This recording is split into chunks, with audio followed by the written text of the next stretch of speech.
6월 첫 주일 하나님께 찬양하고 나갑니다.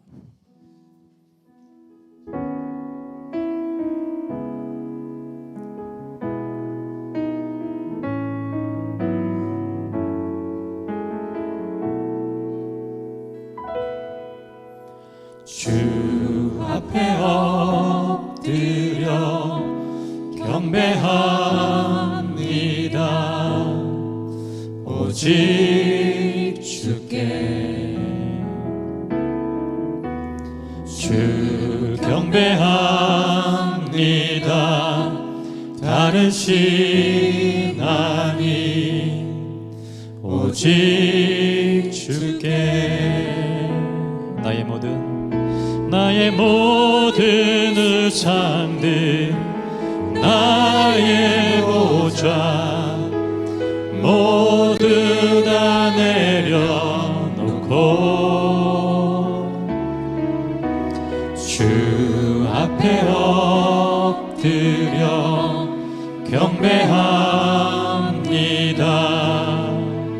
오직 주께 주 앞에 엎드려 주 앞에 엎드려 경배합니다. 오직 주께 주 경배합니다. 주 경배합니다. 다른 신 아닌 오직 주께 나의 모든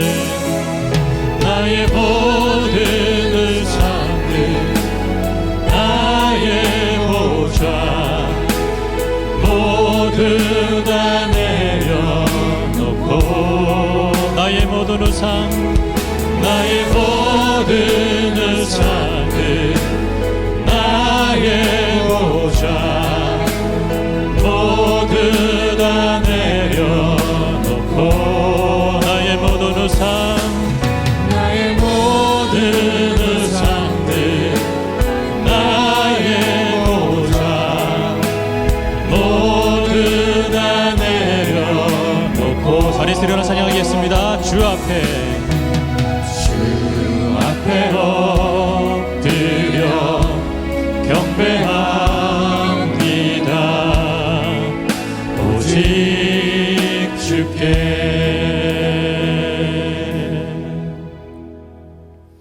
구원하심이 보좌에 앉으신 우리 하나님과 어린 양에게 있도다.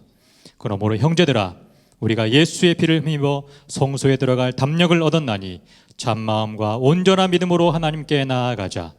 하나님은 영이시니 예배하는 자가 영과 진리로 예배할지니라. 아멘. 주 영광 여기 임하사 열방 양의 빛 비추소서. 주의 얼굴 구할 때 주의 향기 머무소서.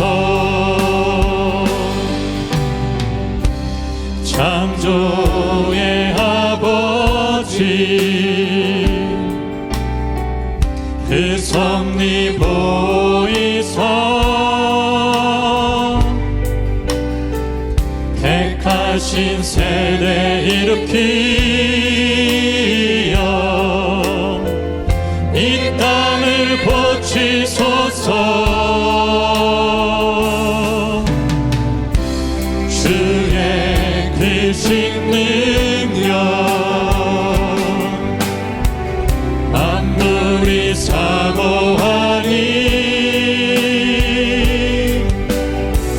성령의 기름 부어주사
할렐루야. 영원토록 살아계신 영광의 하나님을 찬양합니다. 예수 그리스도 안에서 우리를 구원하사 하나님의 백성 삼아주신 은혜에 감사합니다. 하나님을 전심으로 예배하는 이 시간 우리 가운데 오셔서 우리의 예배를 받아 주옵소서. 하나님의 이름이 거룩히 여김을 받으시고 하나님의 행하신 모든 일들이 힘있게 선포되게 하옵소서. 하나님의 사랑과 성령의 능력으로 우리를 치유하시고 회복하시며 바로잡아 주옵소서. 예수 그리스도 이름으로 기도합니다. 아멘. 나는 전능하신 아버지 하나님 천지의 창조주를 믿습니다. 나는 그의 유일하신 아들 우리 주 예수 그리스도를 믿습니다. 그는 성령으로 잉태되어 동정녀 마리아에게서 나시고 본디오 빌라도에게 고난을 받아 십자가에 못 박혀 죽으시고 장사된 지 죽은 자 가운데서 다시 살아나셨으며 하늘에 오르시어 전능하신 아버지 하나님 우편에 앉아 계시다가 거기로부터 살아있는 자와 죽은 자를 심판하러 오십니다. 나는 성령을 믿으며 거룩한 공교회와 성도의 교제와 죄를 용서받는 것과 몸의 부활과 영생을 믿습니다. 아멘. 자리에 앉으시고 다 함께 찬양합니다.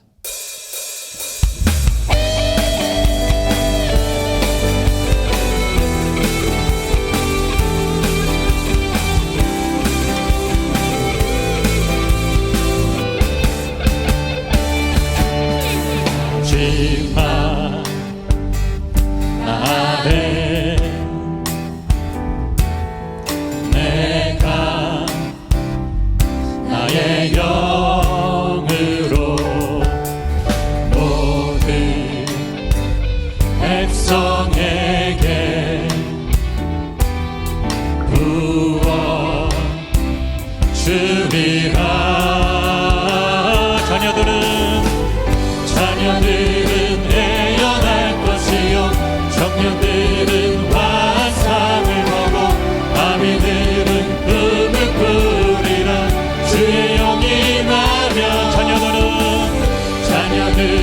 애연할 것이요 청년들은 환상을 보고 아비들은 꿈을 꾸리라. 주의 영이 임하며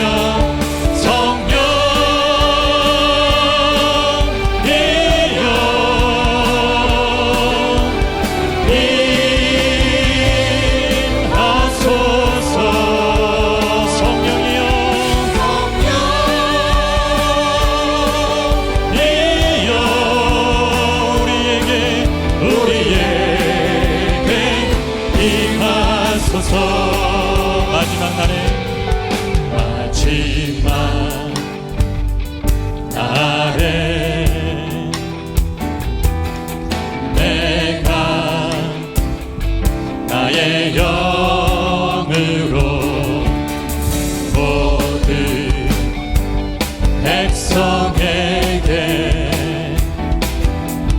구원 주리라.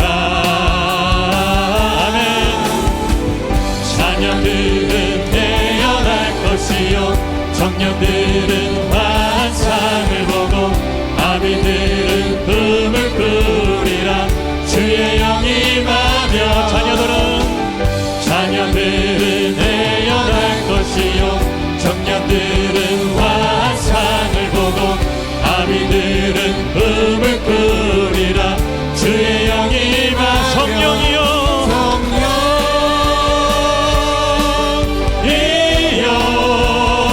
임하소서.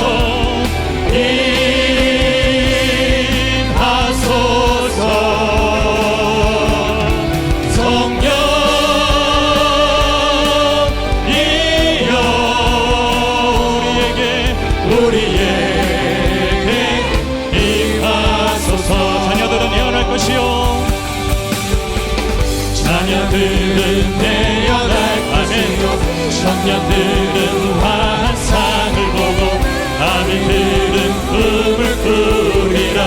주의 영이 임하며 자녀들은 내어날 것이요 청년들은 환상을 보고 아비들은 꿈을 꾸리라. 주의 영이 임하며 성령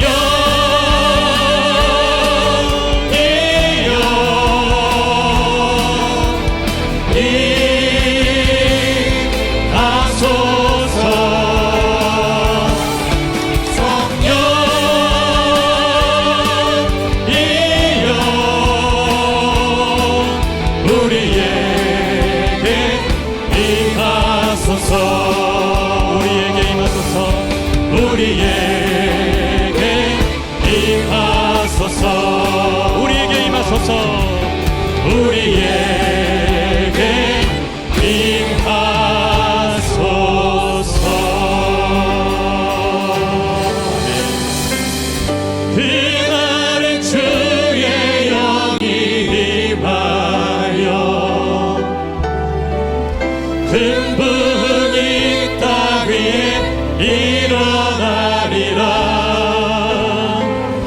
모든 영혼 깨어 일어날 때 주 예수를 부르는 자는 구원되리. 모든 민족에게 주 성령 부어주소서.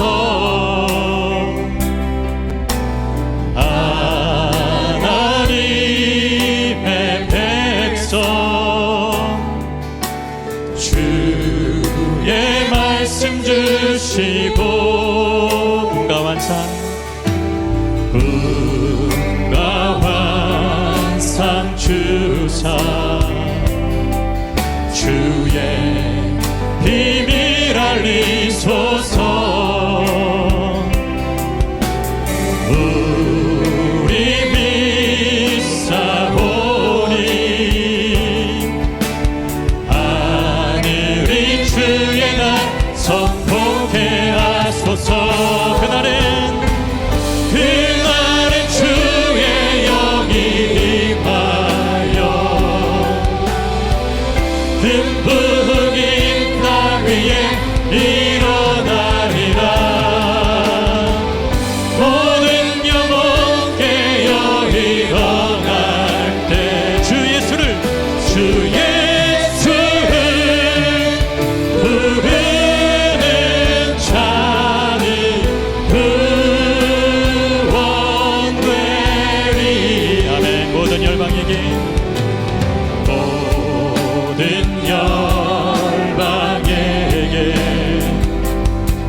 주 성령 부어주소서. 영광 주의 보사 주 경외하게 하시고 크신 능력으로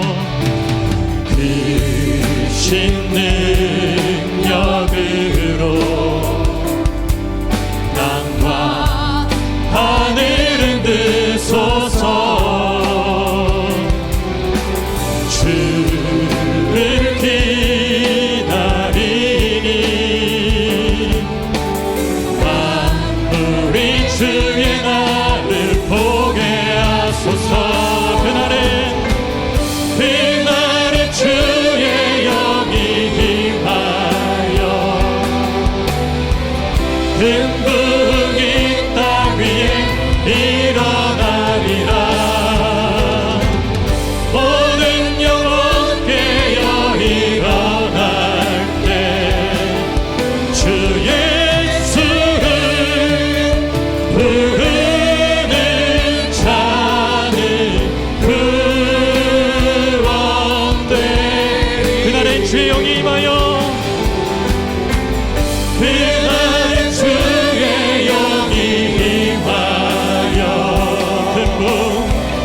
든붕이 땅 위에 일어나리라.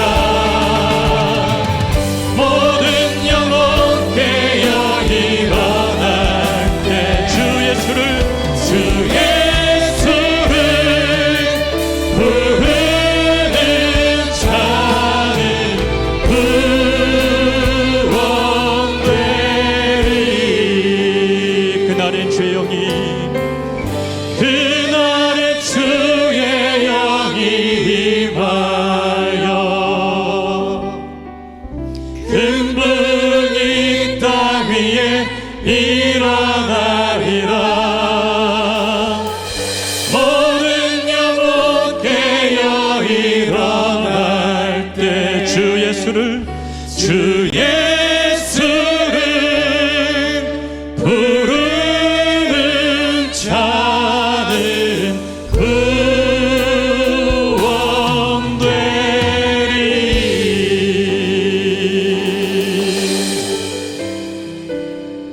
오늘 예배 가운데 우리의 영혼을 깨우시는 성령님의 역사를 간구합시다. 하나님을 경외하지 않았던 잠든 신앙을 회개합시다. 이 시간 참여 은혜를 구하며 다 함께 통성으로 기도합니다.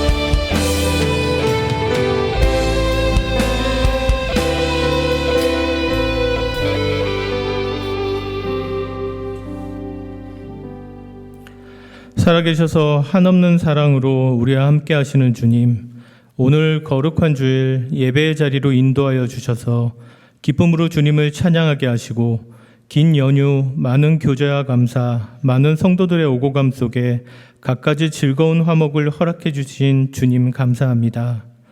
하지만 이 예배의 자리에 기쁨과 감사로 나온 이들도 있지만 세상의 일들로 상한 마음을 애써 추스리며 무거운 마음으로 나온 이들도 있습니다. 우리의 마음을 아시는 주님, 이 시간 위로해 주시기를 원합니다.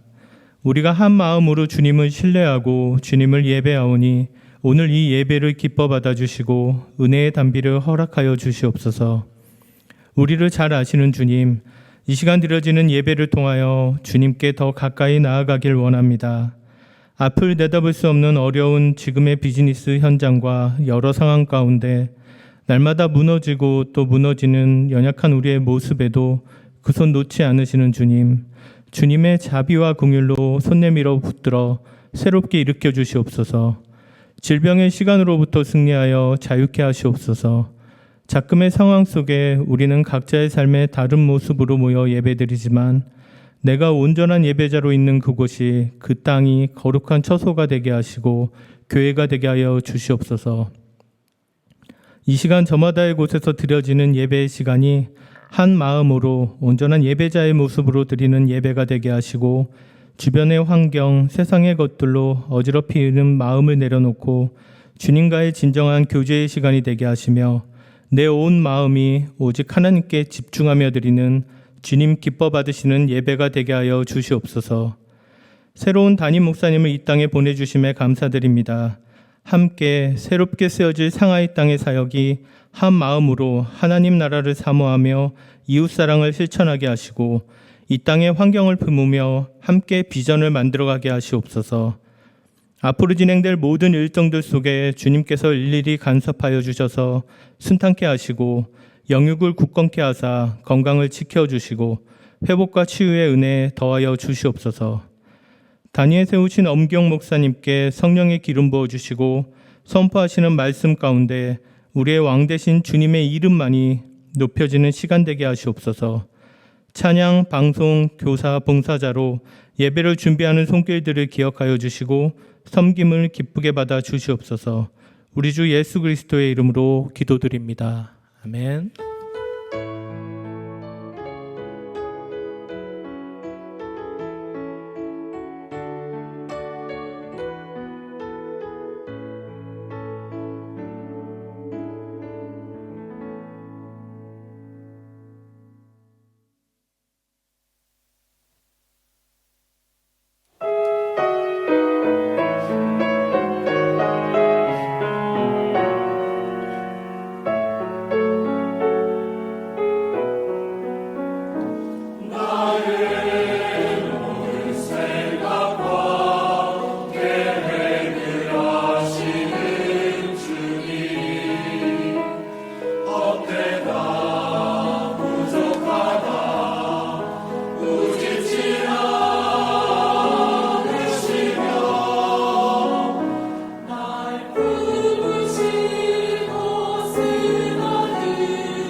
아멘. 주일 예배 참석한 성도님들을 주님 이름으로 축복합니다. 교회 소식 전해드리겠습니다.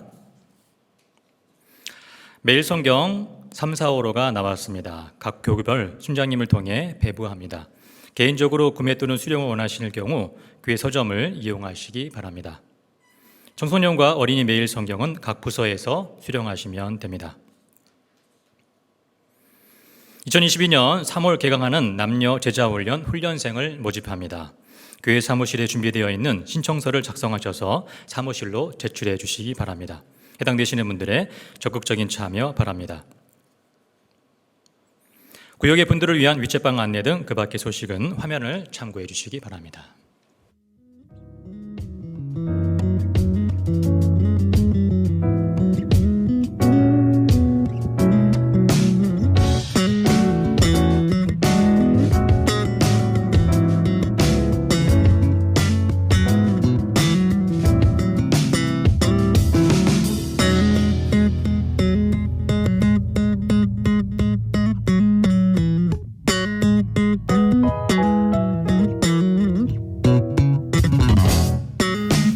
이번 주간에 귀국하신 성도님인 가정에 주님의 은혜가 늘 함께 하시기를 바랍니다. 사랑하는 아버지 먼저 떠나보낸 유가족들께 주님의 크신 위로가 함께 하시길 바랍니다. 새가족 등록하신 분들을 주님 이름으로 환영합니다. 다 함께 찬양하시면서 준비하신 예물 하나님께 드리겠습니다.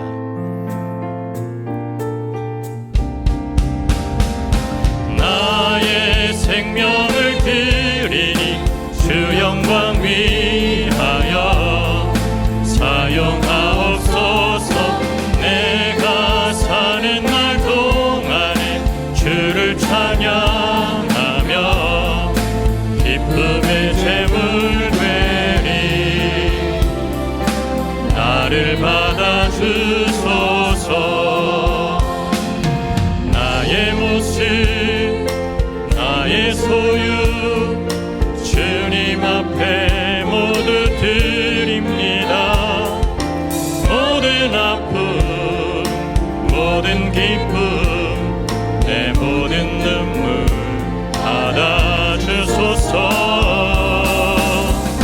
나의 생명을 드리니 주 영광 위하여 사용하옵소서. 내가 사는 날 동안에 주를 찬양하며 기쁨의 제물 되리. 나를 받아주소서.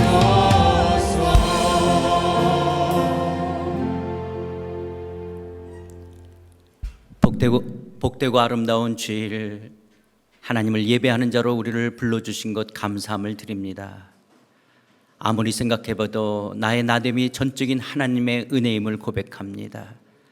하나님의 그 크신 사랑과 은혜로 우리를 돌보시고 지키시고 베푸시고 공급하시고 역사하신 하나님의 선하신 손길이 있기에 우리가 이 자리까지 올 수 있는 것 생각할 때 다시 한번 주님의 이름을 찬양하며 감사함을 드립니다. 하나님 아버지, 우리를 구원하신 것도 하나님의 은혜요, 우리의 기도를 들어 응답하시는 것도 하나님의 은혜요, 우리의 죄를 용서하시는 것도 하나님의 은혜요, 나의 길을 인도하시는 것도 하나님의 은혜이기에 하나님의 은혜를 안에 우리가 강해지기를 원합니다.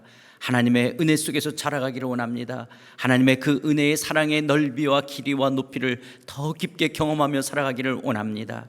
우리를 둘러싼 환경들 속에 좌절하고 절망하지 않게 하여 주시고, 하나님 우리를 둘러싼 환경들이 우리를 힘들게 하며 우리를 얽어먹는다 할지라도 그럼에도 불구하고 믿음의 주여 온전케 하시는 예수 그리스도를 바라보며 내게 베푸시는 은혜와 사랑들을 알기에 하나님 우리가 벌떡 일어나 하나님의 뜻을 이루며 하나님의 사람으로 이 땅을 살아가기를 원합니다.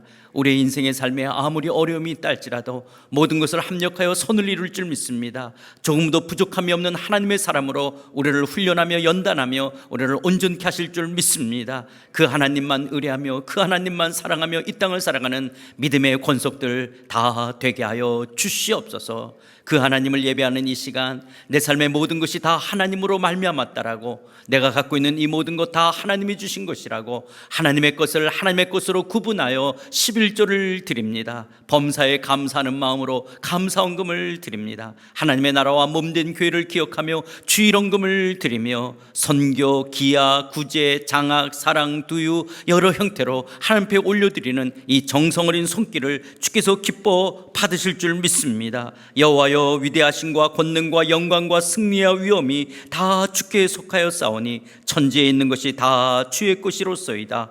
부와 귀가 주께로 말미암고 또 주는 만물의 주제가 되사 손에 권세와 능력이 있사오니 모든 사람을 크게 하신가 강하게 하심이 주의 손에 있나이다 고백했던 다윗의 고백처럼 하나님 모든 사람을 크게 하시고 강하게 하심이 주의 손에 있기에 머리 숙인 주의 사랑하는 성도들을 주님의 손에 의탁합니다. 코로나 상황으로 어렵고 힘들고 하나님여 답답하지만 주여 사랑하는 성도들의 삶을 붙들어 주시옵소서. 간절한 기도의 제목에 응답하여 주시옵소서. 주여 저들의 삶을 크게 하시고 강하게 하시고 주의 나라 주의 영광을 위해 살아가는 복된 믿음의 사람들 될 수 있도록 사랑하는 성도들을 축복해 주시옵소서. 진로의 문제로 내일의 하나님의 또한 하나님의 인도하심을 구하며 하나님께 기도하는 성도들이 있습니다. 자신이나 또 가족의 건강을 위해서 간절히 기도하는 제목들이 있습니다. 남편과 아내, 부부가의 관계의 문제로 인하여 부모와 자식과의 관계로 아파하며 또 힘들어하며 기도하는 제목들이 있습니다. 하나님 찾아가 주시옵소서. 주여 저들의 삶을 붙들어 주시옵소서. 필요한 모든 것들을 공급하시고 채우시는 주님, 사랑하는 성도들을 크게 하시고 강하게 하여 주시옵소서. 그래서 아버지 하나님 저들의 삶 속에 내게 베푸신 주님의 은혜 때문에 주의 나라와 주의 영광을 위해 힘있게 살아가는 하나님의 사람들로 세워져 갈 수 있도록 주의 사랑하는 성도들을 축복해 주시옵소서. 아버지 하나님이여, 또 대통령 선거 대선을 앞두고 있는 조국 대한민국을 불쌍히 여겨 주시옵시고 아버지 하나님, 하나님의 주권과 성 가운데 뽑혀야 될 사람이 뽑힐 수 있도록 주여 하나님이여 조국 대한민국을 붙들어 주시옵소서. 한국교회를 새롭게 하여 주시옵시고 오직 하나님만을 섬기는 온전한 믿음 속에 세상과 타협하지 않으며 진리의 말씀을 통하여 열방을 향하여 하나님의 하나님 되심을 드러내는 온전한 사명 감당하는 한국교회 되게 하여 주시옵소서. 아버지 하나님, 우리 상하이 한인연합교회 그동안 함께 신앙생활하다 이제 하나님 귀국하는 성도들이 있습니다. 하나님 저들에게 좋은 믿음의 공동체 만나게 하여 주시고 한국에서도 온전한 하나님의 나라의 백성으로 살아갈 수 있도록 저들의 삶을 축복하시고 인도하여 주시고 이제 새롭게 등록한 성도들을 축복하사 상하이 한인연합교회에서 함께 예배할 때마다 하나님의 임재와 영광을 경험하며 함께 믿음의 공동체로 지어져 갈 수 있도록 새롭게 등록한 성도들을 축복해 주시옵소서. 지난 중한 사랑하는 가족을, 아버지를 여인 하나님의 가정을 긍휼히 여겨 주시옵시고 천국 소망으로 오늘의 슬픔 넉넉하게 이겨가게 하여 주시옵소서. 이 시간 주의 말씀을 엽니다. 말씀의 저자이신 성령께서 친히 역사하여 주시고 이 말씀이 생명이 되며 이 말씀이 능력이 되며 우리의 삶의 방향과 좌표가 되어지는 귀한 은혜의 말씀 될 수 있도록 성령 함께 해 주시기를 간절히 구하옵고 예수 그리스도 이름으로 기도드리옵나이다. 아멘. 오늘 하나님께서 우리에게 주시는 말씀은 마태복음 22장 34절에서부터 40절에 있는 말씀입니다. 마태복음 22장 34절에서부터 40절에 있는 말씀입니다. 신약성경 38조 찾으신 줄 알고 봉독해 올리도록 하겠습니다. 예수께서 사두개인들로 대답할 수 없게 하셨다 함을 바리새인들이 듣고 모였는데 그 중에 한 율법사가 예수를 시험하여 묻되 선생님, 율법 중에서 어느 계명이 크니이까? 예수께서 이르시되 내 마음을 다하고 목숨을 다하고 뜻을 다하여 주 너의 하나님을 사랑하라 하셨으니 이것이 크고 첫째 되는 계명이요 둘째도 그와 같으니 내 이웃을 내 자신같이 사랑하라 하셨으니 이 두 계명이 온 율법과 선지자의 강령이니라. 아멘. 그리스도인은 마라나타, 예수께서 반드시 재림의 주님으로 다시 오실 것이고 새하늘과 새 땅은 반드시 완성될 것이라는 믿음과 소망으로 살아가는 자들입니다. 이런 믿음과 소망을 가진 그리스도인들은 이미와 아직, 현재적 하나님 나라와 미래적 하나님 나라 사이를 어떻게 살아가야 할까요? 결론적으로 말하면 이 땅에서 그리스도인의 신앙생활이란 사랑과 공의로 다스리시는 하나님 나라 안에서 하나님의 백성, 하나님의 자녀다운 삶을 살아가는 것입니다. 그렇지 않아요? 여러분들, 우리의 신앙생활이란 뭡니까? 우리의 신앙생활이란 사랑과 공의로 우리를 다스려 주시는 하나님 나라 안에서 우리가 하나님 나라의 백성답게, 하나님의 자녀답게 이 땅을 살아가는 것이 우리들의 신앙생활입니다. 이렇게 하나님의 백성, 하나님의 자녀다운 삶을 살기 위해서는 그리스도인, 크리스찬이라는 자신의 정체성을 명확하게 해야 합니다. 예수 안에서 내가 어떤 존재인지를 분명하게 깨닫고 할 때 그의 합당한 삶을 우리가 살아갈 수가 있기 때문에 그렇습니다. 그렇다면 그리스도인들은 어떤 존재들일까요? 그리스도인된 나는 누구일까요? 성경에 많은 말씀들이 있지만 간단하게 추려서 나열한다면 나는 예수 안에서 하나님 나라의 거룩한 백성입니다. 하나님의 영광스러운 자녀입니다. 예수님의 핏값으로 산 자입니다. 보배롭고 존귀한 자입니다. 나는 위로부터 난 자입니다. 성령 하나님이 내주하는 자입니다. 하나님의 성전입니다. 왕과 같은 제상입니다. 빛과 소금으로 살아가는 자입니다. 함께 교회 공동체로 지어져가는 성도입니다. 영생을 소유한 자입니다. 여러분, 우리가 간단히 이야기하지만 우리가 익히 들어서 잘 아는 말씀이지만 이 하나하나의 그 말씀의 깊이, 정말 이것이 얼마나 놀라운 신분과 특권인지를 기억하십니까? 여러분, 한번 다시 볼까요? 그리스도인 된 나는 누구인가? 그리스도인 된 나는 누구인가? 성경에서 많은 말씀들이 있지만 나는 예수 안에서 하나님 나라의 거룩한 백성입니다. 하나님의 영광스러운 자녀입니다. 예수님의 핏값으로 산 자입니다. 보배롭고 존귀한 자입니다. 그리스도 안에서 나는 위로부터 난 자입니다. 성령 하나님이 내주하는 자입니다. 하나님의 성전입니다. 왕과 같은 제상의 장입니다. 그리고 빛과 소금으로 살아가야 될 자, 함께 교회 공동체로 지어져 가야 되는 성도, 영원한 생명, 영생을 소유한 자입니다. 이런 것들이 그리스도인 된 나의 아이덴티티, 정체성입니다. 여러분들은 이 사실을 믿으십니까? 그리스도인으로서 이런 정체성을 가지셨다는 것을 확신하십니까? 이것이 얼마나 놀라운 신분이고 특권인지를 아십니까? 단순히 말이나 지식 정도가 아니라 이런 신분과 특권의 그 깊이를, 그 넓이를 내가 깨닫고 알고 누릴 때 우리는 크리스천다운 삶을 우리는 이 땅에서 살아갈 수가 있습니다. 그런데 이런 신분과 특권들이 얼마나 놀랍고 얼마나 귀한 것인지를 잘 모르고 잘 깨닫지 못할 때 우리는 하나님 나라의 백성, 하나님의 자녀다운 삶을 살아갈 힘이나 원동력이 떨어질 수밖에 없는 거예요. 우리들은, 그리스도인들은 예수 그리스도 안에서 새로운 피조물로서 우리의 정체성을 말해주는 이런 신분과 특권을 믿음으로 전적으로 하나님의 사랑과 은혜로 값없는 선물로 받은 자들입니다. 그런데 이런 사랑과 은혜를 받았음에도 불구하고 이 땅에서 영적으로 하나님 나라의 백성다운 성숙한 삶을 잘 살지 못하는 이유가 있다면 그것은요, 그리스도 안에서 내가 새로운 피조물 된 내가 누구인지를 잘 모르고 이 진리의 깊이가 무엇인지를 잘 누리고 있지 못하기 때문에 그렇습니다. 여러분, 내가 하나님의 백성이다, 내가 하나님의 자녀다, 이거 하나만 제대로 안다면 와, 우리가 이 땅을 얼마나 당당하게 살겠어요. 내가 하늘과 땅을 창조하신 하나님을 아빠라고 부르는 하나님의 자녀야, 하나님이 나의 아버지야. 이 진리 하나만 우리가 깊게 제대로 인식한다면 우리의 삶이 얼마나 놀랍겠어요. 그런데 그리스도인들이 하나님이 나의 아버지래, 하나님 아버지, 그 기도할 때나 뭐 필요할 때나 하나님 아버지 눈물로 기도하지, 와, 내가 하나님을, 창조주 하나님을, 역사의 주인이요 왕이신 하나님을 내가 아버지로 부른다? 와, 이거 얼마나 엄청난 말입니까? 내가 왕과 같은 제사장의 장이다, 내가 거룩한 하나님 나라의 소유된 백성이다. 와, 더군다나 우리가 예수 그리스도의 핏값으로 산 자다. 예수님의 피, 하나님의 아들 예수 그리스도의 핏값으로 산 자가 바로 그리스도인 된 저와 여러분, 우리들이라는 거예요. 그러니까 여러분, 내가 누구인지 이거 하나하나를 제대로만 안다면 우리가 이미와 아직, 현재적 하나님 나라와 미래적 하나님 나라의 사이 속에서 그리스도인들이 어떤 삶을 살아야 될지 우리가 바른 삶을 살아갈 수가 있을 것입니다.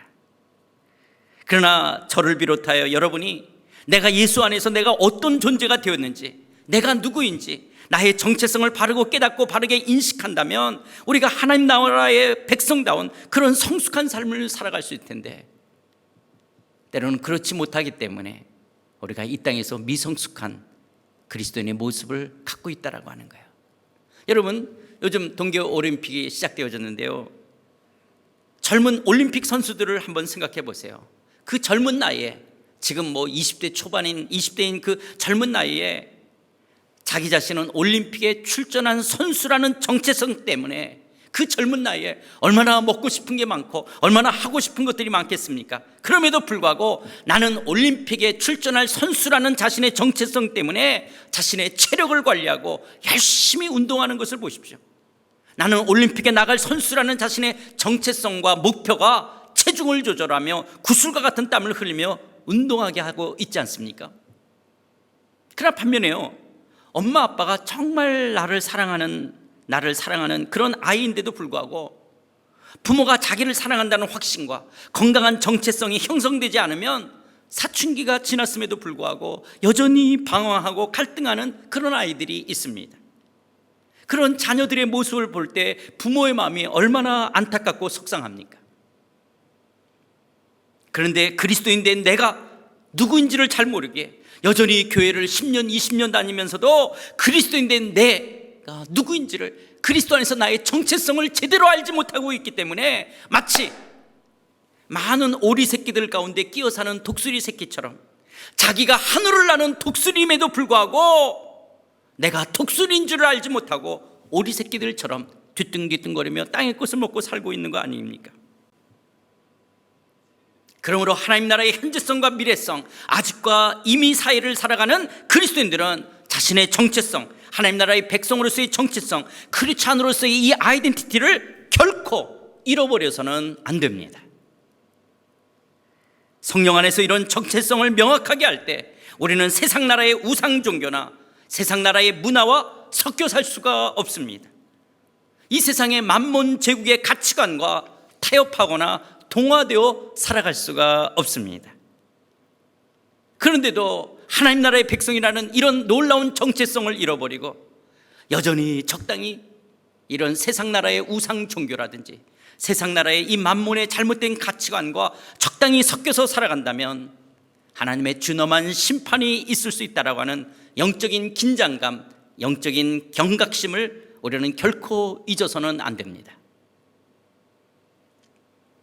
사랑하는 성도 여러분, 여러분은 요즘 하나님 나라의 백성이라는 정체성, 그리스도인이라는 정체성을 갖고 세상 나라의 가치관들과 타협하지 않으며 올곧은 삶을 살아가고 계십니까? 아니면 세상과 적당히 동화되어 살아가고 있지는 않으십니까? 자신의 삶을 돌아보면서 그렇다면 하나님 나라의 백성이요, 그리스도인 우리들은 이미와 아직 사이에서 구체적으로 어떤 삶을 살아가야 할까요? 하나님 나라의 백성이요 그리스도인이라는 정체성을 가진 우리들은 이 땅에서 어떻게 살아야 할까요? 첫 번째로 하나님 사랑, 이웃 사랑을 실천하며 살아야 합니다. 하나님 사랑, 이웃 사랑을 실천하여 하며 살아야 합니다. 지금 우리들은요, 이제 새해가 됐으니까 재작년 가을서부터 창세기부터 요한계시록을 언약이라는 관점으로 쭉 정리했습니다. 그래서 성경은 뭘 말하는지 하나님 나라 안에서 언약이라는 관점을 쭉 정리했고요. 그리고 작년 상반기에는 그러면 하나님 나라가 무엇인지를 쭉 말씀을 드렸댔어요. 그리고 이제 2022년 지금은 그런 성경의 정리, 성경이 이걸 말하는 것이고 성경의 주제가 이거라면, 그리고 하나님 나라가 이거라면 이제 구체적으로 적용, 우리는 어떻게 살아가야 될까, 이것을 이제 이야기하는 거예요. 그 중에 첫 번째, 율법으로부터의 자유함. 율법으로부터의 자유함이라는 건 어떻게 살아요? 하나님 사랑과 이웃 사랑을 실천하며 살아가는 것이죠. 그리고 이제 계속 이어져서 죄로부터의 자유함, 나로부터의 자유함, 환경으로부터 자유함, 이 얘기를 하게 되어집니다. 왜냐하면 이제 제가 떠날 날이 이제 멀지 않았기 때문에 제가 제일 잘할 수 있는 거, 지난 20년 동안 상하이 한인연합교회를 이끌어왔던 이 원리들을 지금 나누면서 마지막 적용 부분을 지금 재작년서부터 근데 그것만 하면 지루할까봐 이제 또 중간중간은 다른 메시지 하다가 지금 이걸 계속 끼워놓고 지금 하고 있는 것입니다. 자, 우리는 어떻게 살아야 될까요? 첫 번째로 하나님 사랑과 이웃 사랑을 실천하며 살아야 합니다. 하나님 사랑, 이웃 사랑은 율법주의나 종교성에 매어 사는 우리들을 자유롭게 하는 삶입니다. 율법의 정신인 하나님 사랑과 이웃 사랑으로 산다는 것은 율법의 항목으로부터 벗어나 성령을 따라 사는 삶이기도 합니다. 여러분, 기독교인들은 술을 마셔도 됩니까? 마셔서는 안 됩니까? 기독교인들은 담배를 펴도 됩니까? 펴서는 안 됩니까? 기독교인들은 제사 음식을 먹어도 됩니까? 먹어서는 안 됩니까? 어떤 상점에 보면 주일은 쉽니다 이런 안내문이 붙여 있기도 하는데, 그리스도인들은 주일날 일을 해도 됩니까? 해서는 안 됩니까? 목사가 주일날 설교할 때 넥타이를 반드시 해야 됩니까? 하지 않아도 됩니까? 그리스도인은 율법을 문자 그대로 다 지켜야 됩니까? 지키지 않아도 됩니까? 특별히 창세기 다음 이 출애굽기서부터 시작되어지는 율법, 출애굽기, 레위기, 민수기, 신명기에 나오는 무엇을 하라 하지 말라는 율법의 항목들을 문자 그대로 다 지켜야 됩니까? 지키지 않아도 됩니까? 여러분, 이런 부분을 명확하지 않으면요, 우리가 신앙생활 하면서요, 특별히 한국교회, 여러분 한국교회 유교의 꽃은, 유교는 중국으로부터 시작되었는데 유교의 꽃은 어디서 피었습니까? 한국에서 피지 않았습니까? 그래서 여러분, 한국 교회 안에 깊숙이 뿌리 박혀 있는 것이 유교입니다. 유교. 그런데 그 유교가 보수적인 신앙이라고 왜곡되어져서 나타나서 기독교인들을 계속 이런 율법에 매여서 얽매인 삶을 살아가게 하는 것들이 너무 많이 있어요. 이런 것으로부터 벗어나 성경이 말하는 자유함, 성경이 말하는 이 누림으로 나가야 되는 거예요. 그런데 이것들이 우리를 지금 누르고 있는 것이 한국교회에 실제적으로 많이 있는 거예요. 그러니까 이런 문제에 아직도 여전히 매여 있는 거예요. 예수 믿는 사람이 술을 먹어도 돼요? 안 돼요? 담배 펴도 돼요? 안 돼요? 제사 음식을 먹어도 돼요? 안 돼요? 일요일날, 주일날 일을 해도 돼요? 안 돼요? 뭐 이런 것들 많이 있는 거예요. 뭐 목사가 설교 시간에 어떻게 넥타이를 하냐 안 하냐. 이제 최근에는 미국 교회가, 미국에 있는 목사님들이 넥타이를 안 풀고 이렇게 좀 편안한 복장으로 오니까 이제 한국 교회도, 지금 대형 교회도 주일날 목사님들이 넥타이를 푸시고 설교하시는 분들도 이제 많아지는 것 같아요. 또 반면에 우리의 어르신들, 우리 위의 세대는 그렇게 잘못된 유교주의가 기독교 안에 속에서 뿌리내어서 교회 안에 왜곡된 것도 있지만, 요즘에는 또 젊은 사람들은 방종이에요. 뭐 해도 돼, 아무렇지도 않게. 그래서 방종으로 막 사는 이런 부분을 우리가 바르게 잡지 않으면 여러분 매이게 되고 아니면 방종으로 살게끔 되어져요. 이런 면 속에서 임의와 아직을 사는 그리스도인들, 이 땅을 사는 그리스도인들이 어떤 원리에 입각해서 어떻게 살아가야 되는지를 바르게 배운다는 것은 너무너무 중요한 것입니다. 그리스도인들은 어떤 원리와 기준을 따라 해야 할 것과 하지 말아야 할 것들을 결정하며 행동할까요? 때로는 성경에서 명확하게 말씀하지 않고 있는 것들이 있습니다. 아디아포라, 다음 주일날 우리가 이야기하겠는데, 이런 것들에 대해서 어떻게 결정하고 선택하고 행동해야 될 것이냐라는 거예요. 아디아포라라는 문제는 뭐냐? 성경은 담배 이야기가 없죠. 왜냐하면 성경이 기록될 때는 담배가 없었으니까 성경에 대한 이야기가 없어요. 만약에 사도 바울이 지금 성경 쓴다면 그리스도인들은 커피를 하루에 몇 잔 마셔야 되느냐, 아마 커피 이야기가 나왔을지도 모르겠어요. 내가 지금 스벅에서 이 편지를 쓰노니 하면서 그리스도인들은 커피를 하루에 뭐 이런 얘기를 했을지 모르는데, 사도 바울이 성경을 쓸 때는 담배 이야기가 없었기 때문에 담배에 대한 이야기가 없는 거예요. 이런 것을 이제 아디아포라라고 하는데요, 성경이 명확하게 말하고 있지 않은 것들, 이런 것들을 크리스찬들은 어떤 원리와 기준에 따라서 행동할 것이냐라는 거예요. 여기에 대한 대답을 찾기 위해서는 하나님께서 이스라엘 백성들에게 왜 율법을 주셨는지, 먼저 율법을 주신 그 이유와 목적을 알아야 됩니다. 오늘은 율법을 주신 이유와 목적을, 율법의 정신과 기준에 대해서 말씀드리고, 이제 다음 주일날 여기에 대한 적용 차원으로 구체적인 말씀들을 드리도록 하겠습니다. 여러분, 이스라엘 백성들이 430년 동안 종되었던 애굽 생활에서 벗어나 이제 하나님의 산 호렙산 시내산에 도착합니다. 그리고 11개월 동안 시내산에 머물면서 하나님과 언약을 맺으며 하나님의 율례와 법도 곧 모세의 율법을 받습니다. 이렇게 하나님께서 이스라엘 백성들에게 율법을 주신 이유는 출애굽기 19장 4절부터 6절의 말씀처럼 이스라엘 백성들을 하나님의 소유로 삼고 하나님의 제사장 나라가 되고 하나님의 거룩한 백성이 되었기 때문에 그렇습니다. 왜 하나님께서 이스라엘 백성들에게 율법을 줬냐? 이 모세 율법을 줬냐? 이 출애굽기 19장에 보면 이스라엘 백성들은 하나님의 소유요 하나님의 제사장 나라가 되고 하나님의 거룩한 백성이 되었기 때문에 그렇습니다. 하나님께서는요 이스라엘 민족을 통해서 아브람과의 언약대로 세계 역사 속에서 하나님의 나라를 세우시고 세상 모든 다른 민족들도 하나님 나라의 백성으로 삼고 싶으신 하나님의 원대하신 하나님의 계획이 있었기 때문에 그렇습니다. 다시 말해서 이스라엘 민족을 하나님 나라의 하나님의 제사장 나라로 삼으신 것은 이스라엘 민족을 통해서 세상 모든 민족들도 하나님의 백성이 되도록 하시기 위함이었습니다. 그래서 먼저 하나님께서는 이스라엘 백성들에게 십계명과 율법을 주셨습니다. 그리고 그 율법으로 이스라엘 백성들을 다스림으로써 이스라엘 공동체 가운데 질서가 유지되게 하셨습니다. 왜 율법으로 질서를 유지하게 하셨느냐? 그것은 이 세상 나라는 힘으로 움직여졌던 세상 나라들이었기 때문에 힘으로 움직이는 세상 나라들과 달리 하나님의 사랑과 하나님의 공의가 담겨있는 율법을 통해서 다스려지고 질서가 유지되어지는 것을 열방 가운데 모든 이방 민족들 가운데 보여주기 원함이었댔습니다. 엄청난 말인데 지금 잘 따라오셨는지 모르겠어요. 그러니까 이스라엘 백성들이 그들의 삶 전체로 순종하며 충성해야 될 규정과 지침 바로 율법이었어요. 왜요? 왜 율법이었다고요? 하나님께서는 힘으로 다스려지는 힘이 있으면 약육강식과 같은 이 세상 나라와 차별돼서 이스라엘 백성을 하나님의 나라 백성으로 삼으셔서 이제 하나님의 백성들은 어떻게 살아야 되는지 율법을 주셔서 율법대로 다스리고 율법을 지킴으로 인해서 다른 이방 나라들을 구원하려고 하는 하나님의 원대하신 하나님의 꿈이 있었기 때문에 그런 거예요. 그러니까 이스라엘 백성들은 자신의 삶 전체로 순종하며 따라야 될 것이 뭐예요? 율법대로 살아야 되는 거예요. 율법 규정대로 살아야 되는 거예요.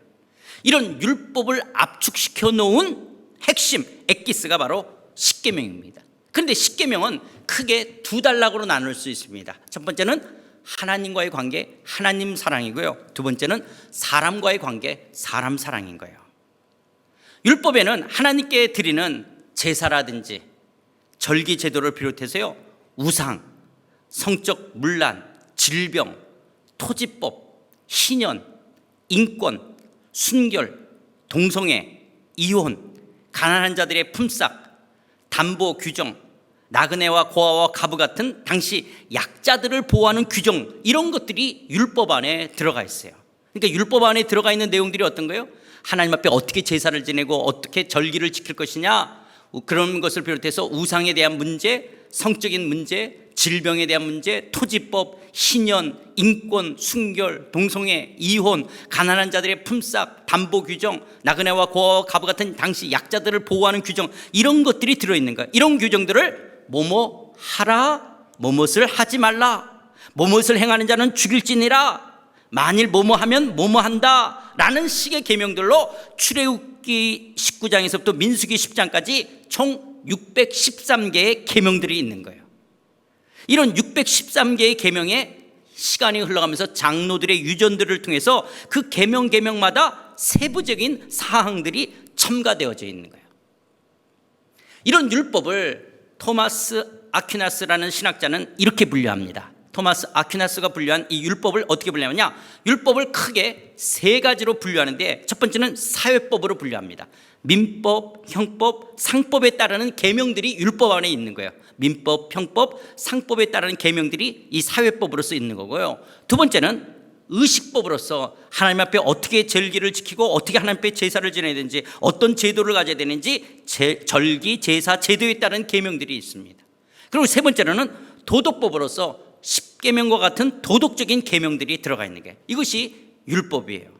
그런데 이런 십계명이나 율법은 이스라엘 백성들을 부자연스럽도록 얽매이게 하고 올무처럼 구속이 되기 위한 것이 아니라 도리어 세상의 그 힘의 문화, 거짓된 종교, 우상을 섬기는 거짓된 종교들로부터 벗어나서 이제 하나님의 나라의 백성으로서 자유롭게 하기 위한 것이에요. 그러니까 이스라엘 백성들은 율법대로 산다는 것이 뭔가 자기네들을 얽매이고 올무처럼 구속하는 것이 아니라 도리어 주변의 그런 힘의 문화, 거짓된 우상의 종교들로부터 벗어나 하나님의 나라의 백성으로 자유롭게 하는 것이 바로 율법이라는 거예요. 그래서 지난주에도 이야기 드렸죠. 율법이라는 것은 이스라엘 백성들을 탈애굽화, 반가나안화 시키기 위한 것이었어요. 하나님 나라의 백성으로서 애굽이나 가나안 종교와 문화와 차별화된 자유로운 삶을 살아가게 하기 위해서였어요.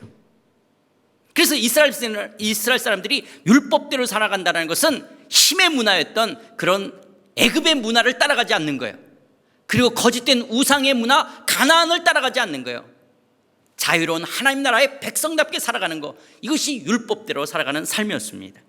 그렇기 때문에 이스라엘 백성들은 자신의 정체성을 결코 잃어버려서는 안 되는 거예요. 율법을 지키지 않고 애굽 사람이나 가나안 사람들의 종교나 문화에 섞여 살거나 동화되어서는 결코 안 되는 거예요. 도리어 율법으로 우상을 섬기는 가나안의 종교나 문화를 정복해야 합니다. 그러니까 아무리 큰 유혹이나 아무리 큰 이익이 있다 할지라도 율법대로, 율법의 규정대로 하나님 나라의 거룩한 백성이라고 하는 이 삶을 삶으로써 자신의 삶을 나타내야 되는 거예요. 이 율법이 우리를 얼마나 자유롭게 하는지, 이 율법이 하나님의 공의와 정의 가운데 다스려지고 있는지, 이 율법을 지킴으로 우리 공동체가 얼마나 질서로운지를 이방 나라들 가운데 보여주는 그런 모범국가로 세워져 가야 되는 거예요. 그리고 더 나아가서 하나님께서는 이렇게 사랑과 공의로 다스려지는 나라처럼 가나안에서 이스라엘 백성도 율법을 지킴으로써 세상의 힘의 문화가 아니라 이웃을 사랑과 공의로 대하는 하나님 나라의 그런 모범국가이다 라고 하는 것을 나타내 보여주는 거예요. 그렇게 하기 위해서 열방 나라들도 이것을 보고 배우도록 구체적인 규정과 지침들을 이스라엘 백성들에게 모세의 율법으로 주신 거예요.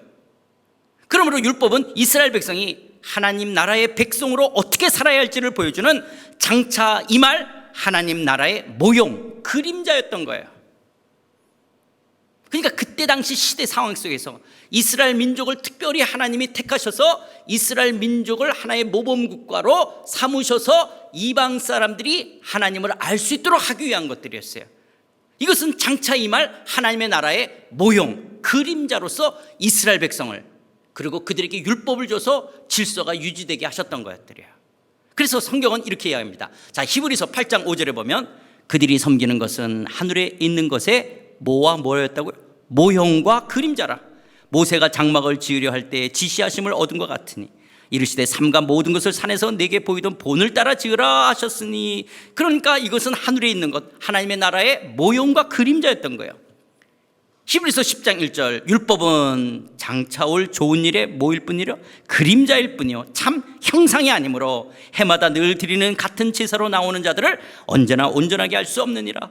또 사도 바울은 골로새서 2장 16, 17절에서 이렇게 말합니다. 그러므로 먹고 마시는 것에 술을 마시냐 담배를 피냐 마냐 제사 음식을 먹느냐 마느냐 먹고 마시는 것과 절기, 초하루, 안식일날 주일날 노동을 해도 됩니까? 안 됩니까? 이것은 어떻게 됩니까? 지켜야 됩니까? 안 지켜야 됩니까? 이런 이유로 누구든지 너희를 비판하지 못하게 하라. 이런 것들은 장래일의 그림자이나 몸은 그리스도의 것이니라 라고 맞습니다. 예수 그리스도께서 이 땅에 오셔서 십자가에서 나의 죄를 위해서 죽으시고 부활하심으로 말미암아 이제 우리를 율법으로부터 속량시키신 거예요. 율법에 말씀하시는 모든 것들을 예수님이 성취하신 거예요. 그렇기 때문에 이제 그리스도인들은 이스라엘 사람들에게 주어졌던 그 율법에 얽매여 사는 자들이 아니라 이제 그 이스라엘 사람들에게 줬던 율법을 뛰어넘어서 예수 그리스도 안에서 성취된 하나님 나라의 계명, 하나님 나라의 윤리를 따라 살아가는 자들이 이제 그리스도인들인 거예요. 그렇기 때문에 우리가 예수 그리스도 안에서 그리스도인들이 됐다, 이 말은 이제 그 율법의 성취, 예수님이 이루신 그 율법의 성취 안에서 율법을 뛰어넘어 하나님의 나라의 윤리로 살아가는 거예요. 이제 모형이 아니라 그림자가 아니라 원형이 실체가 왔기 때문에 그 실체에 합당한 삶을 살아가는 거예요. 그렇기 때문에 그리스도인들은 구약의 율법을 다 지켜 행하는 행위로 구원을 얻는 자들이 아닙니다. 예수를 믿는 믿음으로 구원을 얻었기에 이제 율법에 매어 사는 자들이 아닙니다. 율법은 하나님 나라의 모형이요 하나님 나라의 그림자였기 때문에 그리스도인은 예수 안에서 율법으로부터 벗어난, 율법으로부터 해방된, 율법으로부터 자유케 되어진 자들인 거예요. 그리스도인들은 거룩한 하나님 나라의 백성으로서 하나님 나라의 윤리를 따라 살아가는 자들이에요. 자, 그렇다면 그리스도인들에게 이제 율법이란 더 이상 필요가 없는 거예요. 그러니까 그리스도인들은 이제 율법과 아무 관계가 없습니까? 이렇게 율법에 대한 세 가지 태도가 있습니다. 자, 율법을 대하는 세 가지 태도가 있는데, 첫 번째, 문자적 율법주의자들이 있습니다. 어떤 자들이 있다고요? 문자적 율법주의자들이에요. 율법주의자들은 여전히 구약의 율법의 모든 계명들을 열심히 지킴으로 노력해서 지킴으로 구원을 얻는다는 입장이에요. 그래서 지금도 구약의 모든 율법을 문자 그대로 지켜야 한다는 그런 사람들이 있습니다. 그러나 로마서 3장 20절에 보면 그러므로 율법의 행위로 그의 앞에 의롭다 하심을 얻을 육체가 없다라고 성경은 말씀하고 있어요. 인간의 도덕적인 선행이나 인간의 노력과 애씀으로 율법을 다 지켜 행할 수가 없습니다. 인간의 행위를 통하여 하나님의 의를 결코 만족시킬 수가 없습니다. 그런데도 유대교, 여러분 이스라엘 사람들이 지금 뭐예요? 유대교, 그 다음에 안식교 사람들도 구약의 일부분. 그래서 이상구 박사라는 분이 처음에 이상구 박사님이 그 안식교에 소속되어지면서 많은 건강에 대해서 이야기하다가 그분이 이제 몇 년 전에 이 복음을 깨닫고 기독교인이 됐죠. 그래서 구약을 여전히 지켜서 어떤 것을 먹어서는 안 된다, 이렇게 해야 된다는 안식교. 한국에서 가장 큰 이단이 어디예요? 하나님의 교회. 이 교주가 안산홍이죠. 그런데 이 하나님의 교회, 안산홍이 교주인 이 하나님의 교회는 구약의 절기를 여전히 지켜야 된다고 주장하는 거예요. 이렇게 율법의 전체나 율법의 일부를 문자적으로 지켜야 구원 얻는다고 가르치는 문자적 율법주의자들이 여전히 있습니다. 그것이 유대교, 안식교, 하나님의 교회, 이단, 이 하나님의 교회가 여기에 들어가는 거예요. 두 번째는 율법 폐기론, 율법 경시론자들이 있습니다. 율법은 이제 필요 없다라는 거예요. 무율법자들인 거예요. 예수님 안에서 모든 율법은 성취되어졌기 때문에 더 이상 그리스도인들에게 율법은 필요 없다, 아무런 필요가 없다라는 거예요. 이렇게 율법은 폐기되어야 된다. 율법에 대해서 무율법주의 입장, 율법을 경시하는 태도, 이런 사람들인데 그것이 바로 구원파 사람들이 그렇습니다. 구원파 사람들이 그렇어요. 구원파 사람들이 율법 폐기론자, 율법 경시론자들입니다. 세 번째는 율법의 완성, 율법 성취론자들입니다. 율법의 완성, 율법의 성취론을 믿는 자들입니다. 마태복음 5장 17, 18절에 보면, 마태복음 5장 17, 18절에 보면 내가, 예수님께서 말씀하시는 거죠. 내가 율법이나 선지자를 폐하러 온 줄로 생각하지 말라. 폐하러 온 것이 아니요 완전하게 하려 함이라. 진실로 너에게 이르노니 천지가 없어지기 전에는 율법의 1.1획도 결코 없어지지 아니하고 다 이루리라. 이 말씀처럼 예수님은 율법을 폐하러 오신 분이 아니십니다. 예수님은 율법을 뭐하러 오셨다? 완전하게 한다. 이 완전이라는 말이 다른 말로 번역하면 성취하게 오셨다. 예수님은 율법을 성취하러 오신 분입니다. 예수님은 율법의 성취자이십니다. 그리고 하늘과 땅이 없어지기 전에는 결코 율법이 사라지지 않는다라는 거예요. 천지가 없어지기 전에는 율법의 1.1학이라도 결코 없어지지 않고 뭐한다? 다 이루린다. 이 말은 이미 예수님께서 율법을 성취하셨지만 예수님이 재림하셔서 완성되어질 미래적 하나님 나라가 오기까지 아직이라는 측면이 남아있다는 거예요. 이미 예수님은 율법을 성취하셨지만 그러나 천지가 없어지기 전에 율법의 1.1에도 결코 없어지지 아니하고 다 이루리라는 아직의 측면이 있다라고 하는 거예요. 이처럼 옛 율법이 모형이요 그림자로서 지향하고 목표했던 미래적 하나님 나라가 완성되기까지 이 땅에서 지켜야 될 율법의 정신은 여전히 남아있다라고 하는 거예요. 율법의 정신. 성취된 계명으로 율법은 성령 안에서 하나님을 기쁘시게 할 거룩한 삶의 표준, 삶의 방향이 된다라는 거예요. 이것이 바로 복음주의 입장입니다. 복음주의 신학자들의 입장이에요. 성취된 새 계명으로 율법은 여전히 성령 안에서 하나님을 기쁘시게 할 거룩한 삶의 표준, 삶의 방향이 되어진다라는 거예요. 그렇기 때문에 예수 그리스도 안에 있는 자들은 율법이 여전히 필요한 거예요. 예수님께서 재림해서 미래적 하나님 나라가 완성될 때까지 율법의 기능은 남아있는 거예요. 그러니까 율법을 그대로 지켜야 된다, 율법주의자도 아니고, 이제 율법은 필요 없다, 율법 폐기론자도 아니고, 율법은 성취되어진 가운데 그 율법의 정신을 따른 율법의 기능은 여전히 남아있다는 거예요. 자, 그럼 율법이 상취되어진 것 안에서 여전히 율법의 기능이 남아있다. 그럼 어떤 기능일까요? 어떤 기능이 남아있을까요? 미래적 하나님 나라가 완성될 때까지 남아있는 율법의 기능은 무엇일까요? 세 가지가 있는데요. 구약 율법의 기능 세 가지. 첫 번째는 율법은 죄를 깨닫게 합니다. 그래서 여전히 그 기능이 필요합니다. 율법이 하라고 하는 것을 하지 않았고 하지 말라는 것을 해버린 우리가 내가 죄인인 것을 깨닫게 해주는 거예요. 그래서 로마서 3장 20절, 그러므로 율법의 행위로 그의 앞에 의롭다 하심을 얻을 육체가 없나니 율법으로는 뭐를 깨닫느냐? 죄를 깨닫는 거예요. 그래서 여전히 율법의 기능이 남아있는 거예요. 로마서 7장 7절, 그런즉 우리가 무슨 말을 하리요? 율법이 죄냐? 그럴 수 없느니라. 율법으로 말미암지 않고는 내가 죄를 알지 못하였으니 곧 율법이 탐내지 말라 하지 않아야했다면 내가 탐심을 알지 못하였으리라. 이처럼 율법은 내가 죄를 짓고 있다는 죄를 깨닫게 해주는 거예요. 그렇기 때문에 율법의 기능이 여전히 남아있어야 되는 거예요. 두 번째로 율법의 기능은, 율법은 예수께로 인도하는 초등 선생과 같은 역할이에요. 율법은 예수께로 인도하는 초등 선생입니다. 우리들을 예수님께로 인도합니다. 내가 도덕적인 결심으로 죄 문제를 스스로 해결할 수가 없다.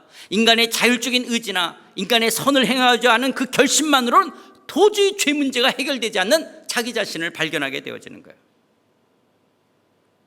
이렇게 내 노력과 의지로는 죄 문제가 해결되지 않는다는 것을 깨닫게 될 때 비로소 우리의 구원자이신 예수님을 바라보게 되는 거예요. 예수님에게 시선을 돌리게 되어지는 거예요. 그래서 율법은 우리를 예수께로 우리를 인도하는 초등교사와 같은 역할을 한다는 거예요. 내가 율법대로 살려면 살수록 절망감을 느끼는 거예요. 그렇게 다 살지 못하는 자신을 발견하게 되어지는 거예요. 그렇다면 오라 나는 공고한 자로 누가 나를 구원할 수 있느냐? 예수 그리스도를 바라보게 하는 초등교사와 같은 역할을 한다는 거예요. 그래서 갈라디아서 3장 24, 25절에서 이렇게 말씀합니다. 이같이 율법이 우리를 그리스도께로 인도하는 초등교사가 되어 우리로 하여금 믿음으로 말미암아 의롭다함을 얻게 하려 함이라. 믿음이 온 후로는 우리가 초등교사 아래에 있지 아니하도다. 이제 우리는 예수님 안에 있기 때문에 율법 아래에 있지는 않는 거예요. 그럼 왜 초등교사를 하라 그러냐?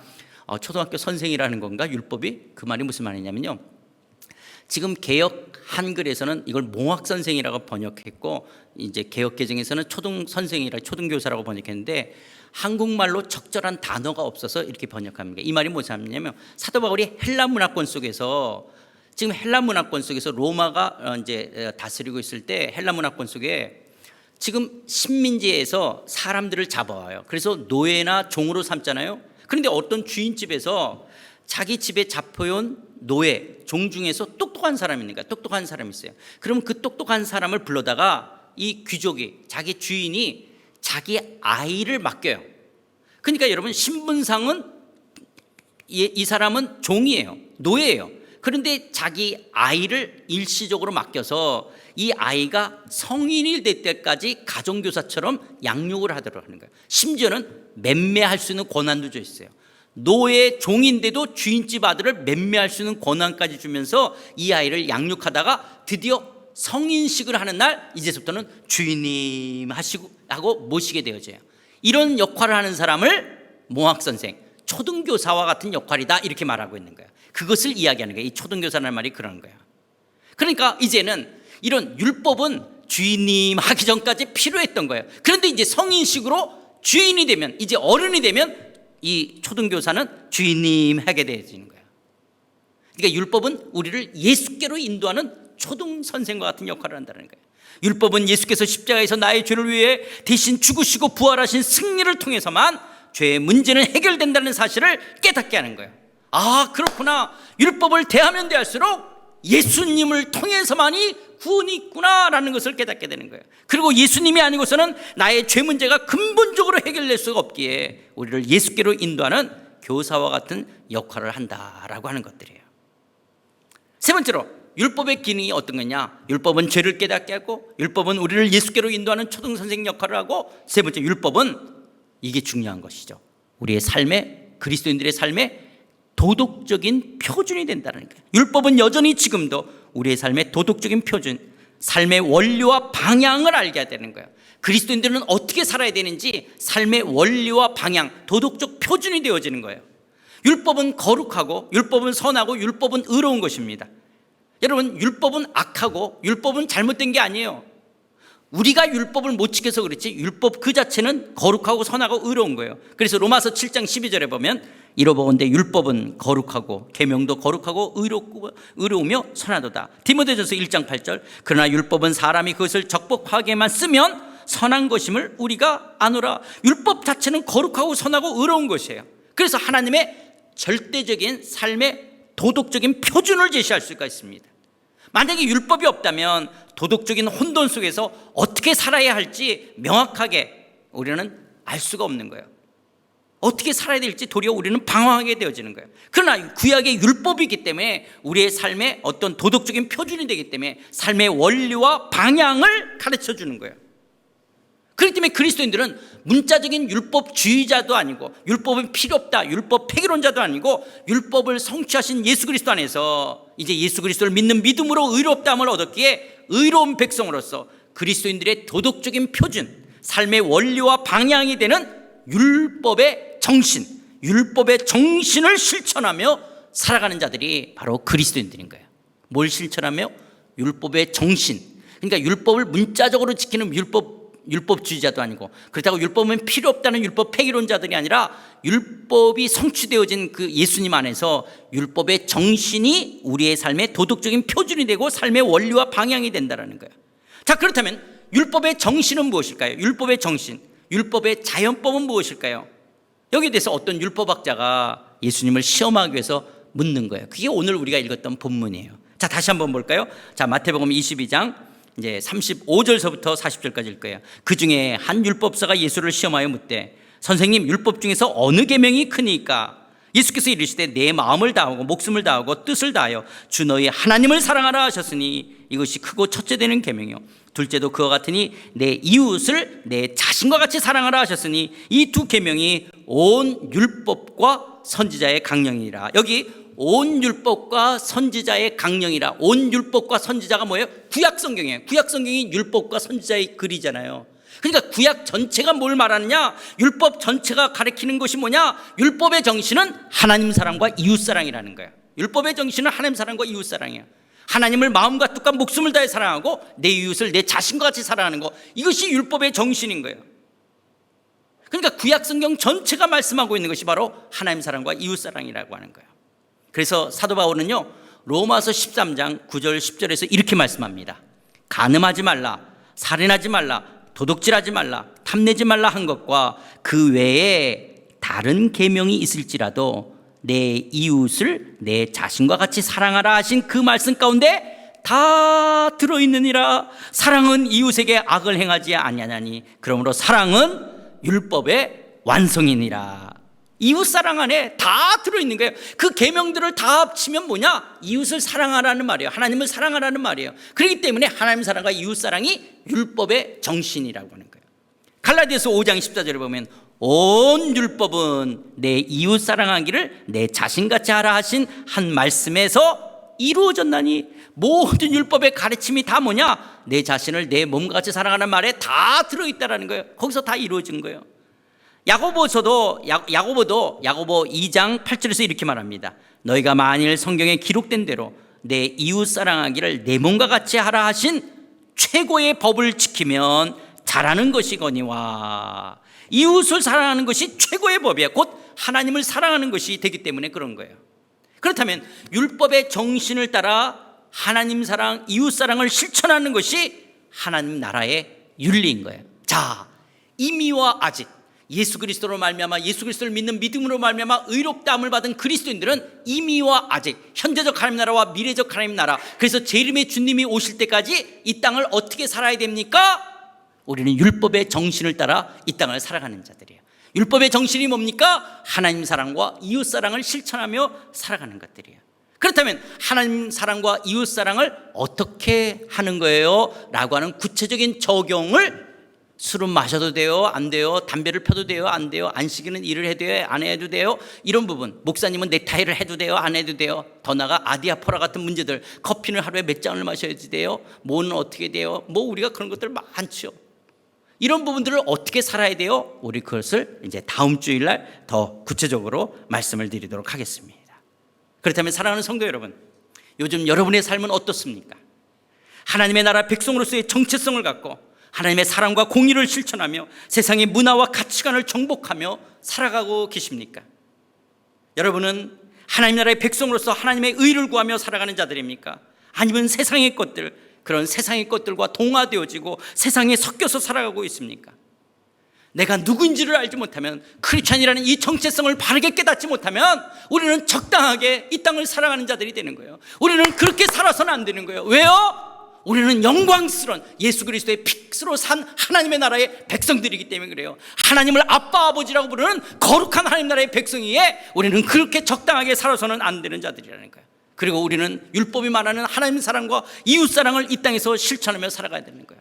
도리어 이런 율법이 우리를 얽매이고 우리를 부자연스럽게 만드는 것이 아니라 도리어 세상의 힘의 문화, 세상의 거짓된 우상들로부터 벗어나 우리를 자유롭게 하기 때문에 그런 거예요. 그렇다면 하나님, 내가 요즘 이 코로나 상황들 속에서 또 우리가 영상으로 예배를 드리기 때문에 함께 모이지 못하기 때문에 이런 하나님의 사랑과 은혜로 내가 그리스도인이 됐다는 이 정체성을 잃어버리고 무뎌졌다면 주님 나를 불쌍히 여겨 주시고 나의 영혼을 다시 새롭게 하여 주옵소서. 하나님의 사랑과 은혜로부터 멀어졌는 나의 영혼을 다시 소생시켜 주시옵소서. 하나님, 나의 영혼을 다시 새롭게 새로해서 율법의 성취인 이 하나님 사랑, 이웃 사랑을 삶 속에서 실천하며 살아가게 하여 주시옵소서. 그래서 세상 나라를, 세상의 거짓된 종교를 정복하며 살아가는 하나님의 나라의 영광스러운 백성 되게 하여 주시옵소서. 이것이 우리의 기도의 제목될 줄 믿습니다. 이 시간 우리 한번 같이 기도하실 때 하나님 나라의 백성답게 살아가게 하여 주시옵소서. 우리 한번 다 같이 함께 통성으로 기도하시겠습니다.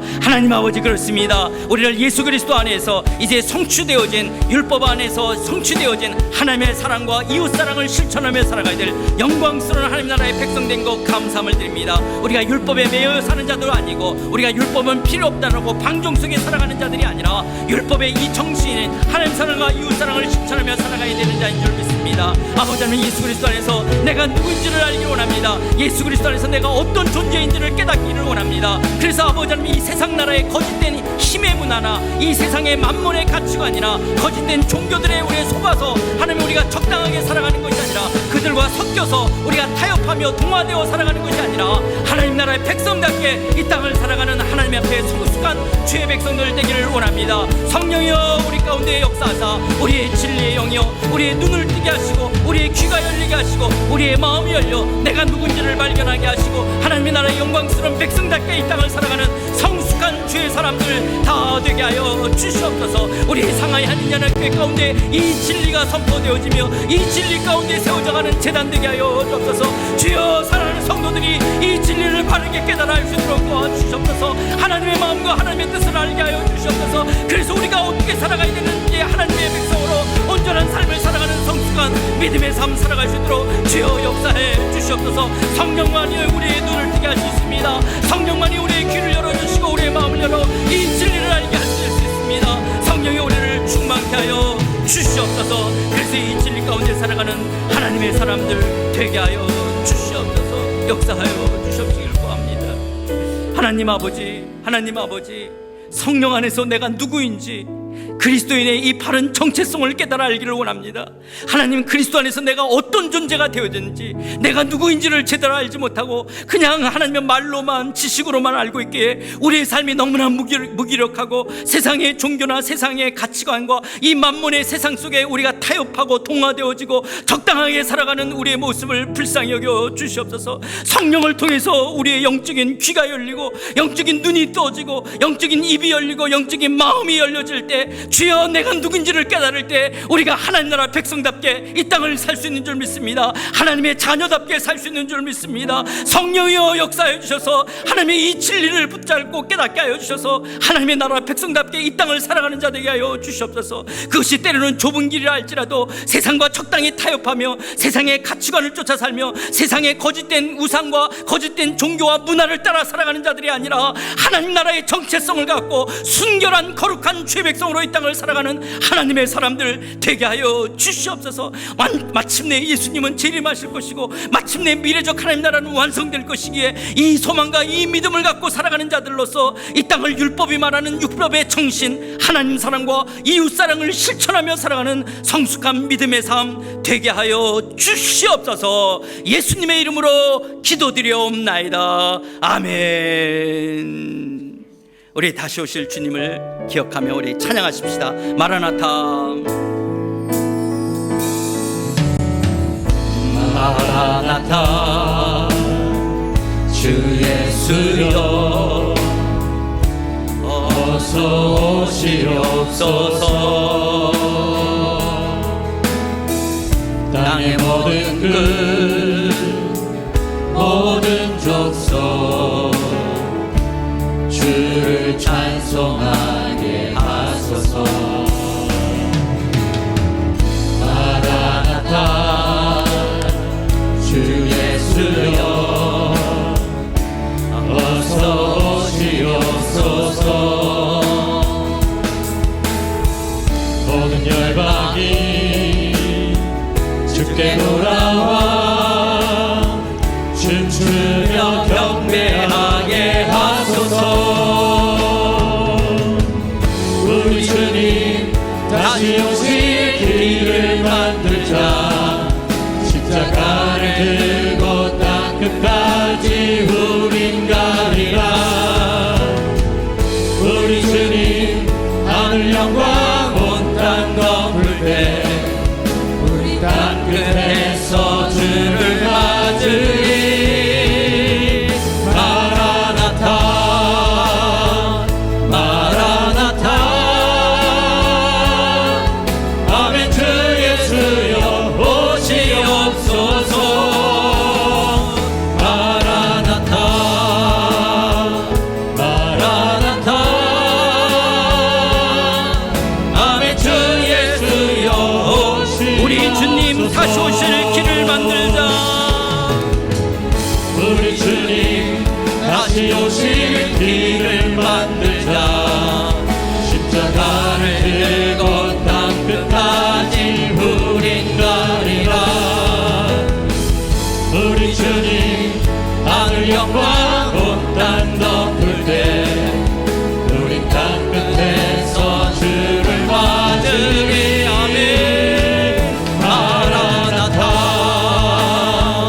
마라나타 아멘. 주 예수여 오시옵소서. 마라나타 마라나타 아멘. 주 예수여 오시옵소서. 이제는 다시 재림의 주님으로 오실 마라나타 우리 주 예수 그리스도의 은혜와 우리를 끝까지 사랑하시는 하나님 아버지의 그 크신 사랑과 이 진리를 깨닫게 하시고 이 진리를 누리게 하시는 성령 하나님의 감화 교통 충만하심이 이제 성취되어진 예수 그리스도 안에서 율법의 정신인 하나님 사랑과 이웃 사랑을 따라 우리의 삶의 표준이요 우리의 삶의 방향이요 원리를 쫓아 살아가는 그리스도인으로서의 정체성을 갖고 이 삶을 살아가겠다라고 주신 말씀 앞에 아멘으로 응답하는 사랑하는 모든 심령들 머리 위에, 저들의 가정과 저들의 자녀 위에, 저들의 일터와 저들의 삶 위에, 그리고 우리 상하이 한인연합교회 위에 이제부터 영원토록 함께 계실지어다. 아멘.